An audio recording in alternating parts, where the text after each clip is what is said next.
ladies and gentlemen, welcome back. I talked to you in a previous video about understanding math with language. In particular, I looked at fractions and talked about the need to understand the meaning of numerator and denominator. So in that, we talked about you could look at root words and you could help students understand that the numerator is the number of things, the number of pieces. But you need to know what kind of piece that is. So you have to name the kind of pieces, and the term denominator means the name of the pieces. So the name of the pieces is based on how many pieces a whole is broken into. So if you look here and you let the blue circle represent a whole, it's broken into 3 pieces. So the name of each piece is a third, okay? And here I've shaded in one of them black, so only one of them is shaded, so the number of pieces is 1. So this black section represents 1/3.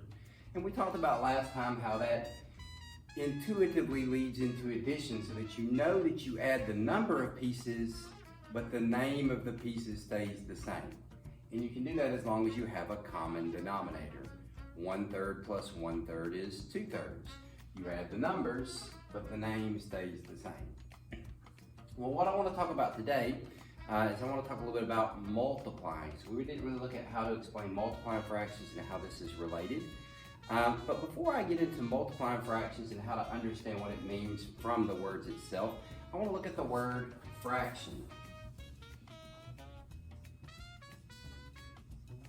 So a lot of times we don't talk about the root words and what these means, but if you look at the word fraction, it's like the word fracture. If something is fractured, it's broken into pieces. If you fracture a bone, you have a broken bone. It's like the word infraction. An infraction is when you break the rules. It's like a fractal. A fractal is a repeating pattern that's broken up into different pieces. So we can see that that fract means that it is broken up. So another way to think about something being broken up is to say that it is divided into different pieces. And in fact, that's what a fraction is. A fraction means that we have a whole that is divided into parts. So here we have one whole that is divided into 3 parts, so the fraction is 1/3. Now, a lot of times we also don't talk about symbols besides the words. I want to talk about symbols for a minute, because when most students are first taught to divide, they're taught to write a division symbol. And they never really think about what that division symbol means. They just know that it means divide. But it really is the same symbol as this, 8 divided by 4. So what you have here is the first number is the top, and the second number is the bottom, and you see it's really the line here that means that we are breaking it into that number of groups. We're dividing it into that number of pieces. So a fraction means that things are broken into pieces. Well, what I want to do is then to look at how that understanding, knowing that a fraction means it's broken into pieces, and how knowing the names numerator and denominator can help students understand how to multiply fractions. And I want to start with a simpler case of multiplying a fraction by a whole number. And before I get to that, I actually want to look at multiplication in general, because there's always 2 ways, at least, that you can understand multiplication. So let's start with a simple whole number multiplication. 2 times 5. Well, I could draw a picture to represent that whole number multiplication.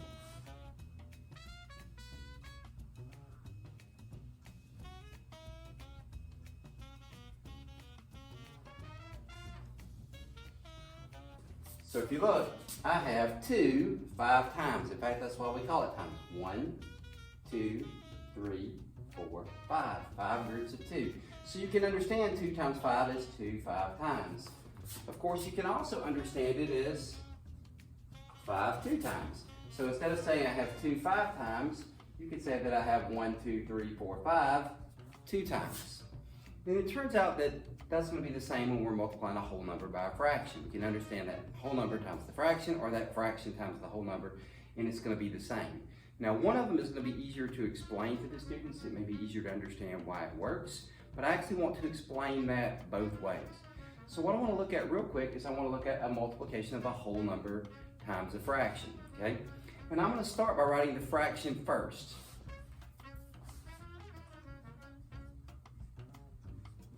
So 1/3 times 4.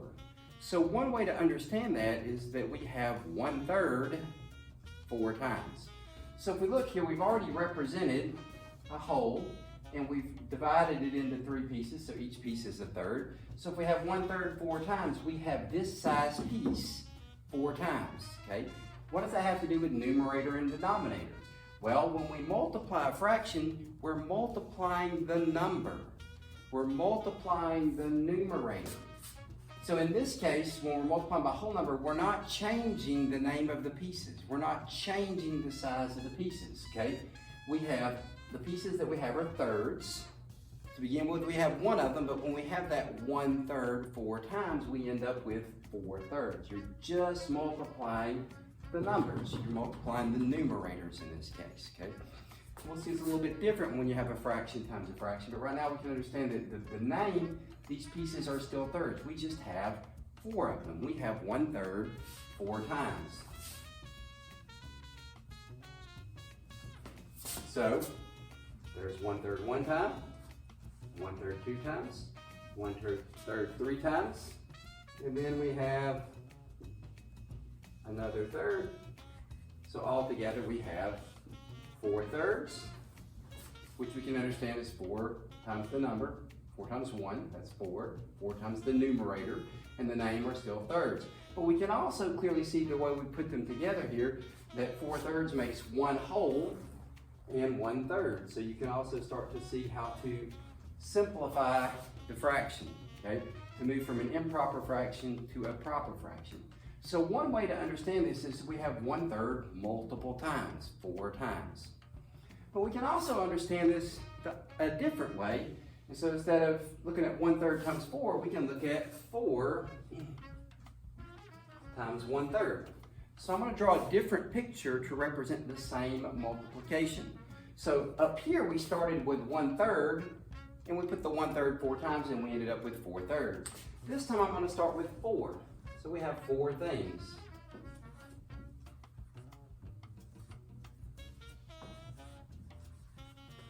But I'm multiplying it by 1/3. Well, what in the world does it mean to multiply it by 1/3? Well, the reason I wanted to talk about the term fraction means it's broken up. It means it's divided up. So what that means is that this line is really a division. So we have 4 times 1. So here's my 4, 1 time, divided by 3. In other words, multiplying by 1/3 is the same as dividing by 3, because that's what this line means. This line means division. So what I need to do is I need to take these 4 things and divide them into 3 equal groups. So I'm going to divide these. I'm going to multiply it by 1/3, which is to divide it by 3. So far, I have 3 equal groups, but I have 1 left over. So to make this fit, I have to break it into parts, because that's what a fraction is. And I'm breaking it into 3 parts. So to keep it equal, I stick one of those parts in each group. And so each group ends up not with just 1 whole, but it ends up with 1 whole and 1/3. It ends up with 4/3. And we can already see that solution, and we can see it 2 different ways. So 2 ways to think about this multiplication. If you think about the fraction first, the whole number just multiplies the numerator, multiplies the number. We have 1/3, but when we multiply by 4, we end up with 4/3. But 4/3 is 1 and 1/3. Or we can think of starting with the whole number first. We have 4, and we're dividing it by 3, because multiplying by 1/3 means dividing by 3, and we still end up with 1 and 1/3. So hopefully you see how the concept of numerator helps understand this method, and how understanding that a fraction means break it up into pieces helps understand this method. Either way, the language can help the student understand what he's doing. If he understands the words, he can understand the mathematical operation.